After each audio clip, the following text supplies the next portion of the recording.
Hello everybody, welcome back. If you have not been here before, my name is Debbie and I read a lot of books. So, question of the day today. What is your favourite romance trope? I'll admit I'm a big fan of friends to lovers. I think that's quite cute, but also enemies to lovers is quite a good one as well. But yeah, if you've got any tropes in the romance that you're just like, if I see that, I'm picking up that book, pop it in the comments and let me know what it is. Moving on from that, I have got a Taylor Jenkins Reid book for you today, which is One True Loves. Yes, while the rest of the world has probably read this and watched this, I actually had no idea. I knew the premise of it, but I had no idea how it was going to end. So I'll just read that blurb to you. In her 20s, Emma Blair marries her high school sweetheart Jessie. They build a life for themselves, far away from the expectations of their parents and the people of their hometown in Massachusetts. They travel the world together, living life to the fullest and seizing every opportunity for adventure. On their first wedding anniversary, Jessie is on a helicopter over the Pacific when it goes missing. Just like that, Jessie is gone forever. Emma quits her job and moves home in an effort to put her life back together. Years later, now in her 30s, Emma runs into an old friend, Sam, and finds herself falling in love again. When Emma and Sam get engaged, it feels like Emma's second chance at happiness. That is until Jessie is found. He's alive, and he's been trying all these years to come home to her. With a husband and a fiancé, Emma has to now figure out who she is and what she wants while trying to protect the ones she loves. But who is her one true love? What does it mean to love truly? So this is 352 pages in contemporary general romance, and I've just said contemporary, didn't I? I feel like it's been a while since I've read like a proper like rom-com style, but it was also a bit of a mystery in regards to Jessie going missing and I'm thinking he's dead only for him to come back. So you've got the mystery of kind of like what happened to Jessie. But yeah, so she's in her late 20s when she marries Jessie, because you go into kind of like what it was like at school for her when she knew both Jessie and Sam at school, and how her relationship with Jessie developed, and then you see her after Jessie has gone missing, coming home and trying to figure everything out. So yeah, there's quite a few gaps almost in the narrative as it kind of jumps forwards. I kind of liked it how it did that, because it meant there was always a bit of a question mark over things, which it meant that not all the puzzle pieces were there, which I thought was quite clever in a way. They do bring some of it back, because especially with Jessie's disappearance, there is a little bit of time unaccounted for, which is then referenced back. Does that make sense? But yeah, I know this has been adapted into a film, and I have seen clips of the film, but I haven't seen it all the way through. And I've heard that the film isn't as good as the book. I don't know if they changed things in the movie, so that'll be one to find out if I ever decide to watch the film. But I did really enjoy this, especially because it does involve that friends to lovers element. When she's at school, she meets Sam because Sam gets a job at her parents' bookshop, which is Blair's bookshop. And when Emma meets the swim team guy, Jessie, there's elements of her almost copying her sister throughout the book, which does involve a conversation with her sister that she's just like, was this something I was doing? She has an interesting relationship with her sister, just based on how her life mirrors and then doesn't mirror, and what Emma feels towards her sister and trying to fix that relationship. I feel like I'm jumping around in this because the book jumps around a little bit. But yeah, so Emma first develops that crush on Jessie because he's a swimmer and she sees him in trunks quite a lot. And at first though, she's just very nervous, she's like, it's a crush, and then she sees him with somebody else and she's just like, right, this crush has to stop because he's with somebody else, and I'm never going to be able to talk to him because she's just so nervous about it. While she's also developing that friendship with Sam because Sam works at her parents' bookshop. But ultimately, Emma and Jessie actually start talking to each other on a night out, where there is alcohol involved, a little bit of underage drinking for America, and that night begins the spark of a relationship, and then you see that relationship developing to the point where they get married in their late 20s, and it's just like very much a case of these are two people who are very much in love. Like, because at first I was just thinking, oh, is this going to be one of those things where it's just like, is it right? And there's a lot of thing about like how love can be for a certain time, and it's not about forgetting, it's about acceptance, especially because obviously in the book Jesse goes missing for 3 years and everyone assumes him to be dead. But there's a moment when Jesse has officially been declared missing and everybody is just going down the route of just like, well, everybody else on the helicopter died, Jesse's backpack was found. At this point it's just a case of he's presumed dead, we just don't have the body. And Emma goes a bit crazy and climbs up on the roof, sees a glimpse of the ocean, and is convinced that he's trying to swim back to her, and her sister just has to pull her down and say, look, Emma, he's gone. You need to get a grip. You need to start confronting this and try to move on. And it takes her about a year to get out of a funk, but it's like 2 months after the helicopter goes down, after living in California, that she's just like, no, I think I need to go back, I need to go with family. And after all these dreams that she created with Jesse of travelling the world and things, it takes 2 months of him being gone to just go, no, I can't do this on my own, I need to go home. And that's when her dream changes, after being like against everything about her parents' bookshop in the beginning and not wanting to be tied to that bookshop. Because she's voluntarily come back, because it's like she's not forced to come back, it's just that Harry? The cat, obviously. But she's not forced to come back, it's something that she decides to do because she realises that she doesn't want to do the life that she planned with Jesse by herself. Obviously she's heartbroken. They were high school sweethearts. Hey boy, do you want to come sit on me? He's a very loud purring cat today. Come up then. There we go. Might have to do the rest of this with a cat on me, so I have to duck down. He's just chilling. Yeah, so she's not forced to come back. It's a decision that she makes because she realises the life that she had planned with Jesse is not something that she wants to do by herself.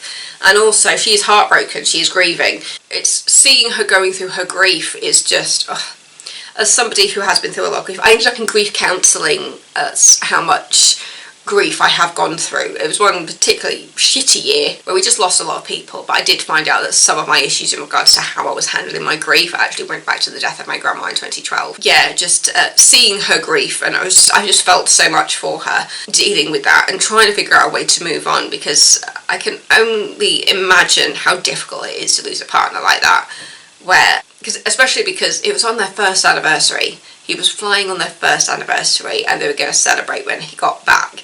And I'll admit, I had my things about that. I had some qualms about that. It was just like, why is he flying on your first anniversary? Like, I think it's something that's put in there that makes you question Jesse.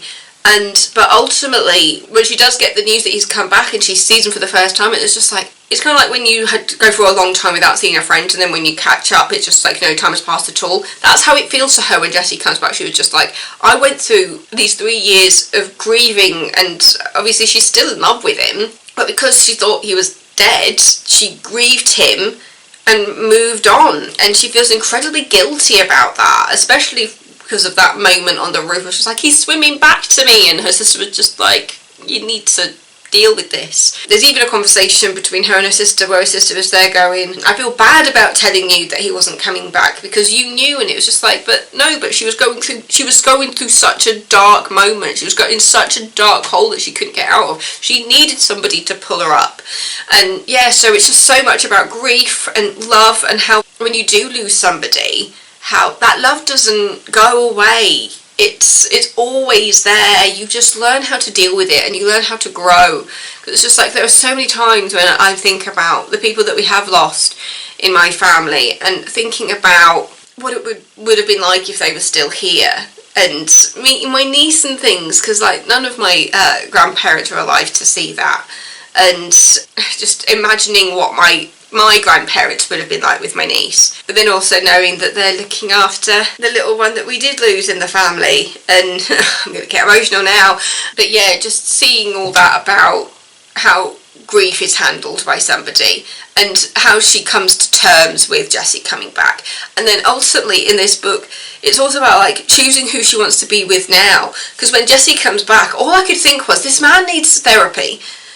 you know, he's gone through a very traumatic time. You know, he went down in a helicopter that killed the other passengers. He was essentially on a deserted island where he had to hunt for survival, and in the process he also used his little finger, and Emma was told that she's not allowed to ask about it. He says, I'm going to tell the story once and you're never allowed to ask me about it again. And I'm just there going, this is somebody who needs therapy, is obviously going through PTSD from what he's gone through. And there's also the fact that she met somebody else after 3 years and got engaged to another childhood friend who we saw the spark between at the beginning of the book, because there's a point when Sam asks her out when they're kids and she's just going, can we still be friends? And yeah, so that is very much that friends to lovers, because obviously they knew each other at school. When she comes back and she sees him, and it's just that spark happening, and she writes letters to Jesse while he's gone saying, I hope you can forgive me, you know, I will always love you, I'm not trying to replace you, but I feel like I'm ready to move on and I think you'd like him for me. And that letter, because you see it twice in the book. You see it when she's writing it, and then you also see it towards the end of the book when Jesse reads it, and she goes on to full-on regretting that letter, even though it was such a big part of her trying to put her life back together. And yeah, it's heartwarming, it's heartbreaking, and it goes and breaks your heart all over again. And I'll admit, I had my thing on like who I felt like she needed to choose if she did make that decision at all, and it had in part to do with the fact that Jesse doesn't take into consideration the fact that the world carried on while he was missing. I really wanted to pull Jesse aside and say, yes, you went through hell, and you went through all of this, and you went through 3 years of being by yourself, and you've lost a lot of weight. You have definitely got post-traumatic stress disorder from what you have gone through. But at the same time, the world did keep going without you. It felt like something he needed to hear, because he comes back into Emma's world again, thinking that they could just pick up from where they left off. But in that 3 years, Emma's changed a lot. That grief has made her grow. She found out things about herself. She started to learn to play the piano. And so there's a moment where she actually has a conversation with Jesse where she's just like, okay, if you know me so well, what do I like to do to relax? And he says, like, drink a Pepsi and whatever. And she was just like, no, I like to play the piano because it calms me down. Jessie realises that she has changed in 3 years. You know, she's now in her 30s. She was in her late 20s when he disappeared. And I think for anybody, turning 30 is such a big milestone for so many people. I know it was for me, because at that moment it was just like, I'm 30, and for me it actually was a great moment when I realised, because at first you don't feel that much different, you're just like, oh, it's just another day.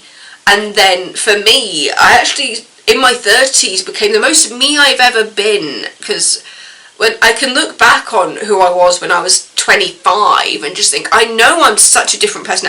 Granted, for me that was 10 years ago, because I'm 35 now, and just comparing 35 to 30, and I'm just like, the differences in myself and how things have changed for me. So yeah, she's gone through this incredible milestone while she thought that Jesse was dead, and yeah, just seeing the growth that she has, and how grief does change you, and the fact that Jesse is just convinced that they can just pick up where they left off, and it was just like, but so much has changed. The world carried on turning while you were away, because in the book she's essentially forced to choose between the current love of her life and the past love of her life, who has come back into her life and was taken away from her. It wasn't like something where they grew apart or anything. Jessie was literally taken from her at a time when she was so in love with him, and she's had to deal with that love kind of fading in a way. Or not even fading.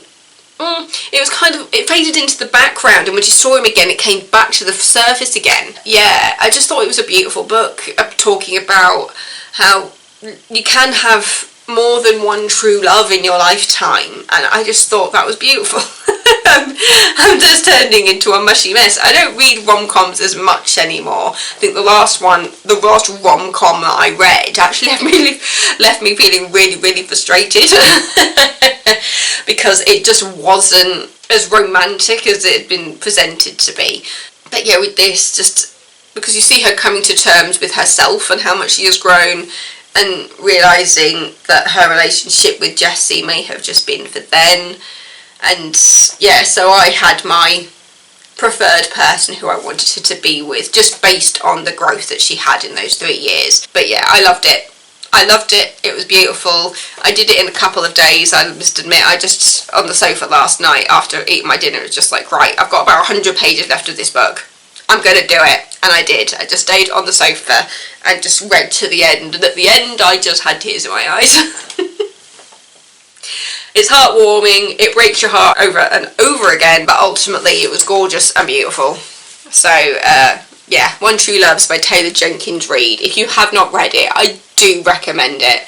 It's just such a lovely book. And to be honest, for me, having read other Taylor Jenkins Reid's books, this is the first one that I've read that it felt like it didn't seem to be in the universe of the other books. I wasn't aware of any references to characters or events in any of the other stories, because Malibu Rising, The Seven Husbands of Evelyn Hugo, Carrie Soto is back, and Daisy Jones and the Six, they're all in the same universe. They all have characters that appear in the other books. So this is the first one that I've read that doesn't appear to be in the same universe as those ones. And yeah, I loved it. I enjoyed it. It was beautiful. One True Loves by Taylor Jenkins Reid.